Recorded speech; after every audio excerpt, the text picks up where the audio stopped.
From the grassroots to national platforms, civil society organizations play a crucial role in Uganda's development through advocating for rights, delivering essential services, strengthening democracy, supporting the health, empowering the youth, and so much more. But over the past decade, this space has come under increasing pressure from laws, policies, and now a review process that could shape the future of civic engagement in Uganda. The NGO Act, passed in 2016, was meant to streamline and regulate Uganda's non-governmental organizations. But right from the beginning, civil society raised red flags. A recent review of Uganda's NGO legal framework conducted by the Center for Constitutional Governance highlighted key gaps in both the NGO policy and the NGO Act. Categorizing NGOs as indigenous, foreign, regional, or international was found to be potentially discriminatory and unconstitutional. The narrow definition and scope of community-based organizations limits their operations, while their lack of legal status hinders effectiveness. Excessive and unclear reporting requirements, inactive or underfunded monitoring committees, and the absence of clear guidelines on NGO representation and self-regulation continue to undermine the sector. The framework also fails to reflect emerging trends such as social enterprises and does not align with international standards like those of the Financial Action Task Force. Beyond these findings, civil society leaders and other stakeholders also expressed additional concerns about the impact of the 2010 NGO policy and the NGO Act, underscoring the need for meaningful reforms to strengthen Uganda's civil society space.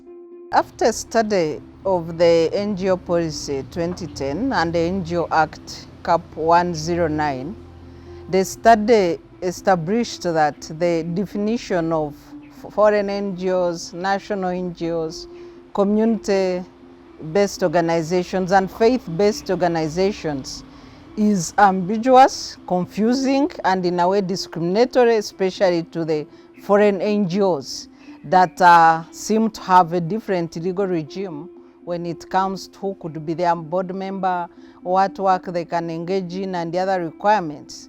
And the study recommended that there should be a review of this particular NGO to provide for equality, but also a conducive environment. The original intention of the Act was to facilitate the NGO sector, but that was at the time when we pushed for it. But you see, it is not simply the letter, but also the spirit. Now, ultimately, it turned out that when you look at the details of the Act, you see a departure from the intention to facilitate, to enable autonomous entities like NGOs to play oversight role, to complement government service delivery, and so on and so forth. That, when you look at the details, was defeated because it gave a lot of discretionary powers. And again, without putting in place oversight mechanisms that are independent as safeguards to secure the rights and interests of autonomous entities like NGOs. And that was a big issue with us. For example, if you are not satisfied with the decision of maybe the executive director or the board for that matter, you can appeal to the board again. So it's like, if you're not satisfied with my decision, appeal to me. And that, for us, again, is problematic. There should be independent oversight mechanisms that guarantee protection of the associative space for NGOs, for them to be able to play a critical role of oversight and also complement government service delivery. In 2024, the government began reviewing the NGO Act, a chance to address the law's weaknesses, but from the beginning, concerns emerged around how the review was being conducted. I think meaningful consultation should have begun by making people aware that this is going to happen, give them time to prepare, let them know that you're going to consult them, and consult them on what. So it's not like I call you on Monday and I say I'm coming on Friday. I'm not giving you any document, so I come and consult you. The other thing is we should have been more transparent. If government did a regulatory impact assessment on the NGO law and on the NGO policy, why not make it public? Let everyone read and say, this is it. That would have been meaningful consultation. Give people ample time. Even during the consultations, you are consulting people and you are giving them 8 hours from 8 to 5, and you're having 100 of them in the hall. So if 100 people, if each person was to say something, probably each person needed less than 3 minutes because of the time you've allocated it to. In my opinion, the review process of the NGO Act, which is also a bill, and then it's very confusing. One of the things I think about in the perspective of youth organizations, I think it has not been very consultative fully to its nature.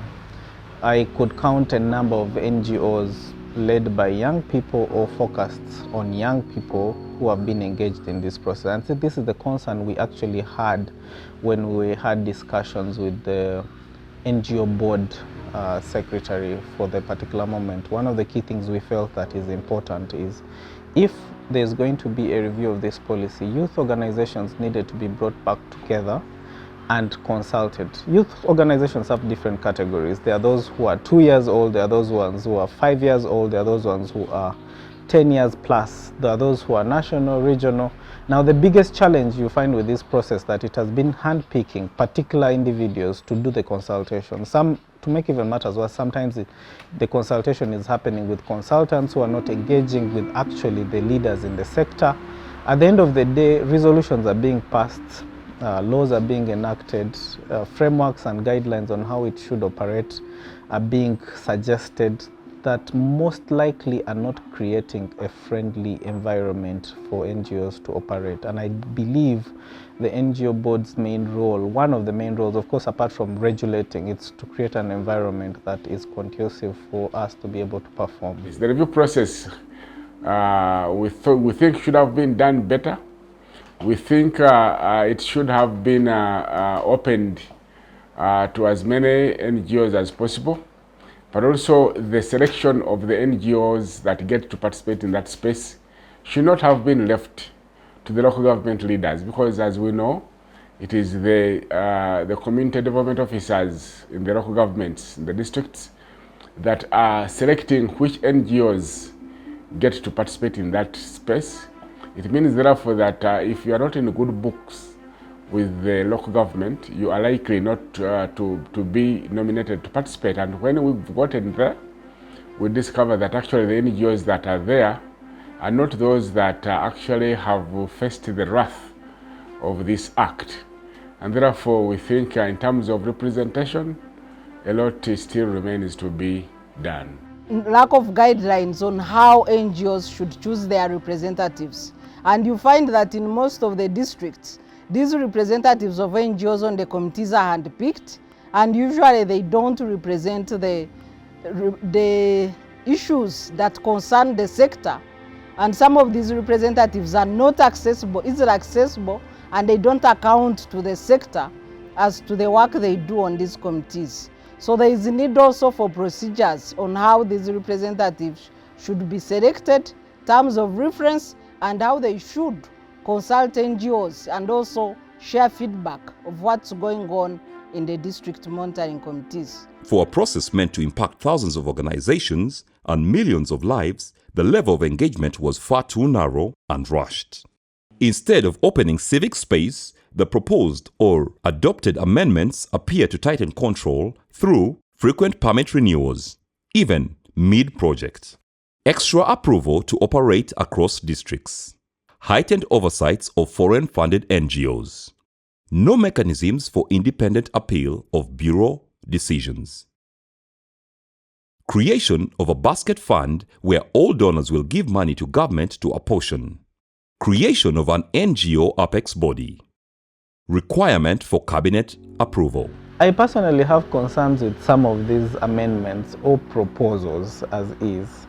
One of them is I personally do not believe that government has the moral ethics right now, based on its track records, to manage and distribute resources, especially geared for development of the communities that we are serving in.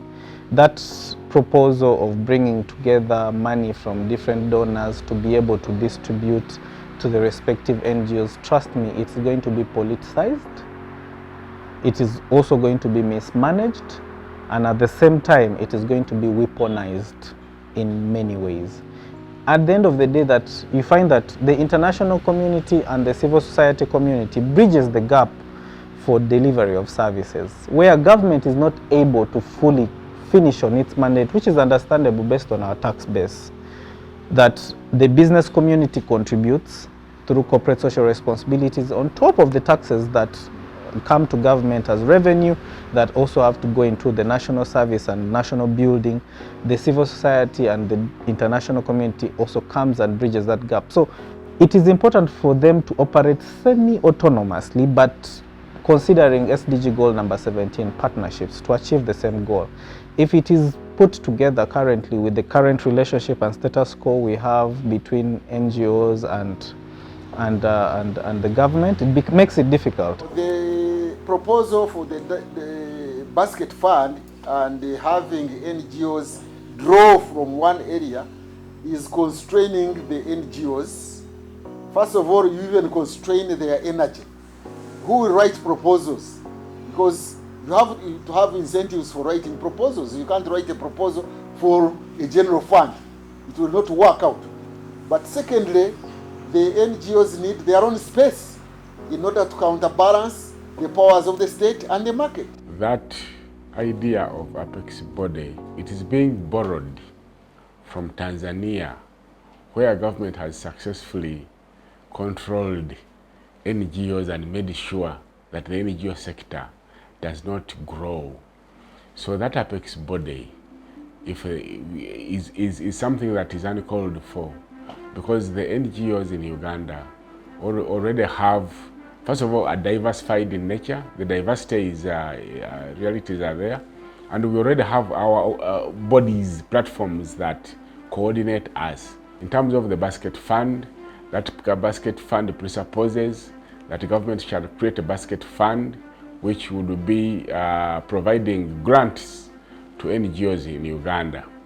This is still something we think is dead on arrival, because creation of that basket fund would only strengthen the control of government in of the sector. The civil society basket fund, called the DGF, that government suspended in 2021, was funded to the tune of 100 million euro. But it was not supporting all the organizations. There were also other mechanisms. Altogether, if you're going to compute the total funding to NGOs in Uganda, it could be something in excess of 300 million.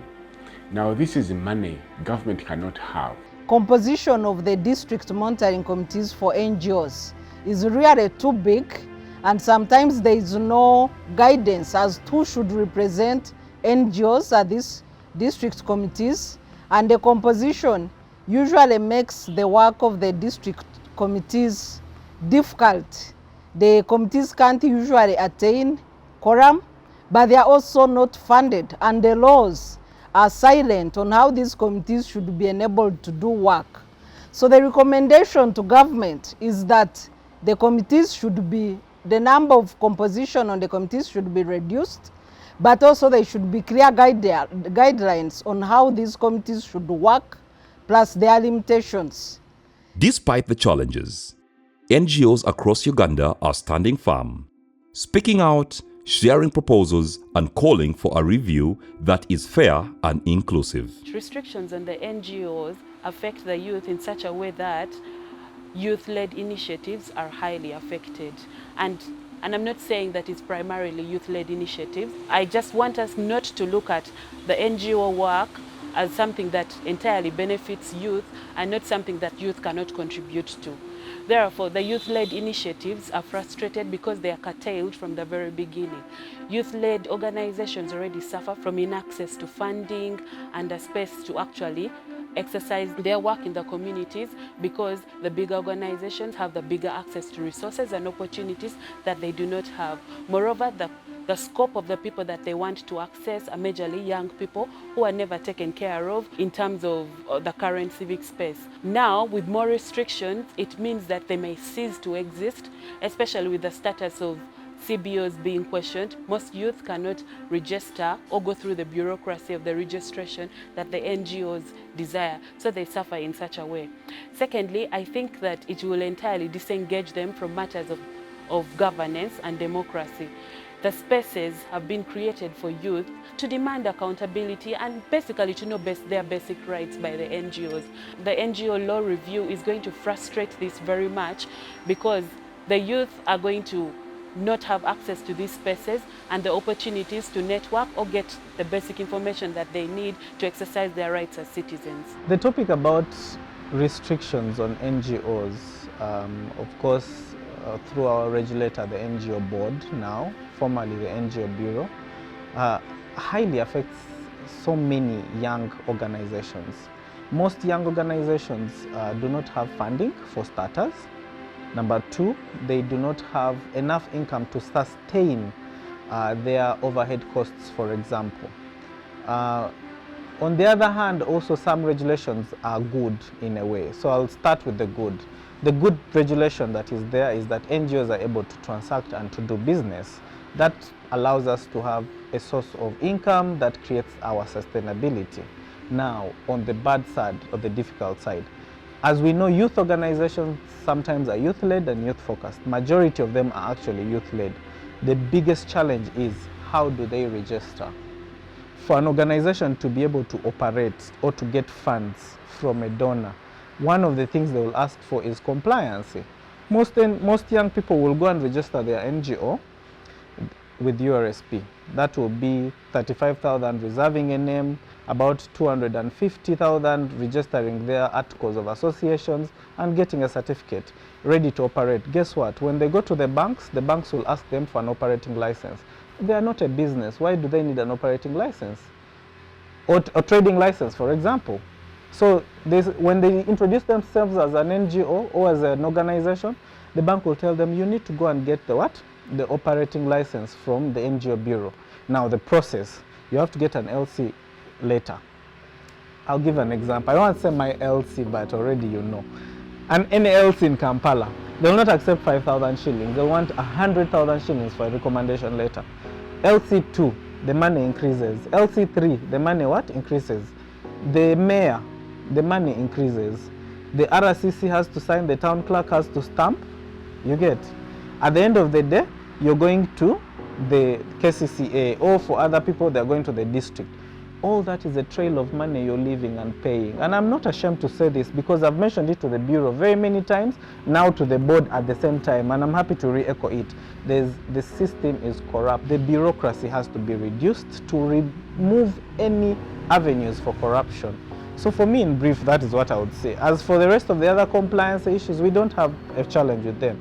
The other challenge that I looked at is, why do we have to go to different entities? Why, as NGOs, why do they have to go to URSB? Why do they have to go to KCCF? Why do they have to go to, I'm happy that they removed Financial Intelligence Authority. Data protection, separate place. So the whole collection of all these entities to be able to get certified or to get your returns filed, I think it's totally unnecessary, and it is exhausting in nature, and it is affecting the ability for most NGOs, one, to get compliance documents that will allow them to be able to apply and qualify for grants. My organization, the Human Rights Center Uganda, there is a program that it implements, specifically supporting Section 4F of the NGO Amendment Act, which requires the NGO Bureau to coordinate dialogue engagements with stakeholders. So it's it's in these stakeholder engagements where we've tried to incorporate these consultations and ensure that the CSO sector and other stakeholders are aware of the ongoing regulatory impact assessment and the review of the NGO Act. When civic space is protected, progress happens. But when it shrinks, people suffer, quietly, invisibly. Restrictive laws don't just affect organizations. They affect the beneficiaries too. The NGO sector isn't asking to operate without regulation.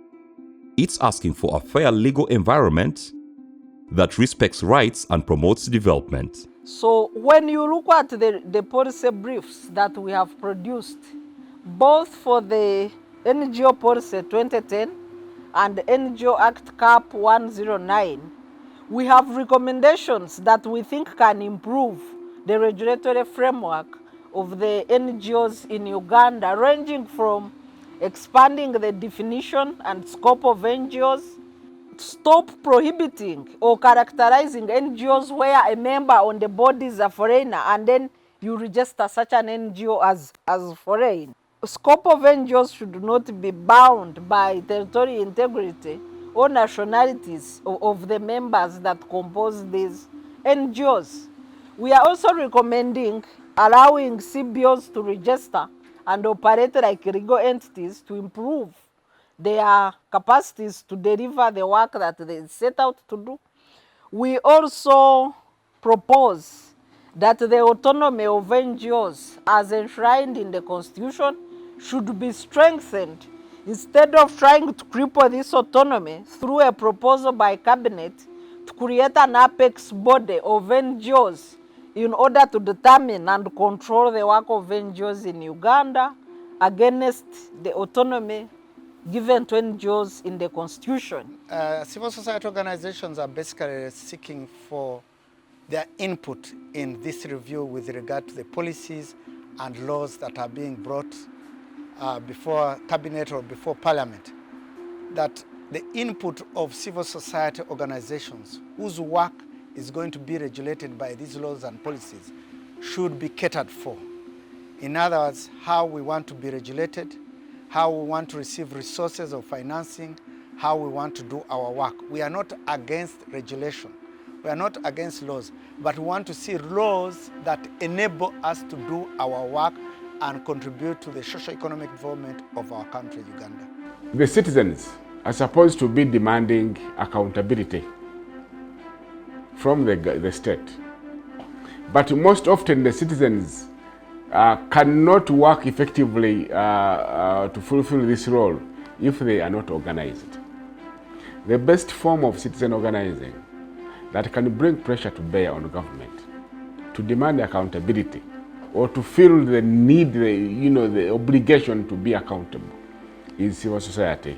So civil society mobilizes the citizens, first of all educates them, they appreciate the duties and obligations of being a citizen.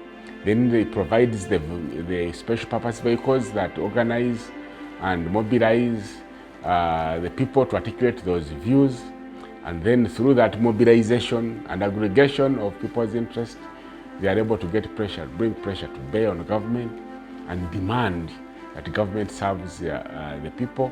And this is the best way to achieve accountability. Short of this, you see, short of civil society mobilizing the citizenry to demand for accountability, governments all over the world can never be accountable. Uganda's future depends on strong institutions, and that includes a strong, independent civil society.